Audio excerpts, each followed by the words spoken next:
I did not bring a single new business in the first year when I joined the business. Hi, my name is Jitin Keroy. ഞാൻ Royce investment മാനേജറാണ്. ഞാൻ ആദ്യത്തെ ഒരു കൊല്ലം ബിസിനസ്സിൽ join ചെയ്തപ്പോഴേക്കും ഒരൊറ്റ പുതിയ business കൊണ്ടുവന്നിട്ടില്ലായിരുന്നു.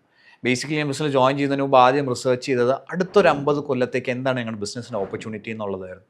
ആ ഒരു സ്റ്റഡി അനലൈസേഷനിൽ ഞാൻ മനസ്സിലാക്കി ഇന്ത്യയിൽ ഉണ്ടാക്കുന്ന മൊത്തം ഹൗസ് ഹോൾഡ് ഇൻകത്തിന് 6% മാത്രമാണ് പ്രോപ്പറായിട്ട് ഇക്വിറ്റി ഇൻവെസ്റ്റ്മെൻറ്റിലോട്ട് പോകുന്നുള്ളൂ എന്നാണ് കണക്ക് പറയുന്നത്. So there was A huge untapped market and കുറേ കൂടി ആൾക്കാർക്ക് അവയർനെസ് എത്തേണ്ട ആവശ്യമുണ്ടായിരുന്നു. അങ്ങനെയാണ് ഞാൻ എൻ്റെ ഓപ്പർച്യൂണിറ്റി കണ്ടെത്തി ഇതിലോട്ട് കയറാൻ തീരുമാനിച്ചതും ഈ ബിസിനസ് പ്രൊഡക്റ്റ് ലൈൻ എക്സ്പാൻഡ് ചെയ്തത്. ആ ഫസ്റ്റ് ഇയറിൽ ഞാൻ എൻ്റെ ലൈസൻസും കാര്യങ്ങളും ബാക്കി അറ്റസ്റ്റേഷൻസും കാര്യങ്ങളെല്ലാം കംപ്ലീറ്റ് ചെയ്യാനുള്ള ശ്രമത്തിലായിരുന്നു. അതിൻ്റെ ഒപ്പം എനിക്കൊരു കസ്റ്റമറോട് സംസാരിക്കാനോ അവരുടെ റിക്വയർമെൻറ്റ്സ് മനസ്സിലാക്കി ചെയ്യാനുള്ള കഴിവ് എനിക്കായിട്ടുണ്ടായിരുന്നില്ല.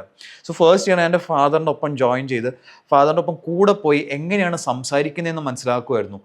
അങ്ങനെ ഫസ്റ്റ് ഒരു എനിക്ക് സോഷ്യൽ മീഡിയത്തിൽ ഒരു ക്ലയൻറ്റ് വന്നപ്പോൾ അതിനെ ഞാൻ സ്വയം കൺവേർട്ട് ചെയ്യണമെന്ന് തീരുമാനിച്ച് കൺവേർട്ട് ചെയ്തായിരുന്നു എൻ്റെ ഫസ്റ്റ് ബിഗിനിങ് തുടങ്ങിയത്. അന്ന് തൊട്ട് ഞാൻ എൻ്റെ സ്കില്ല് ഡെവലപ്പ് ചെയ്തുകൊണ്ടിരിക്കുമായിരുന്നു.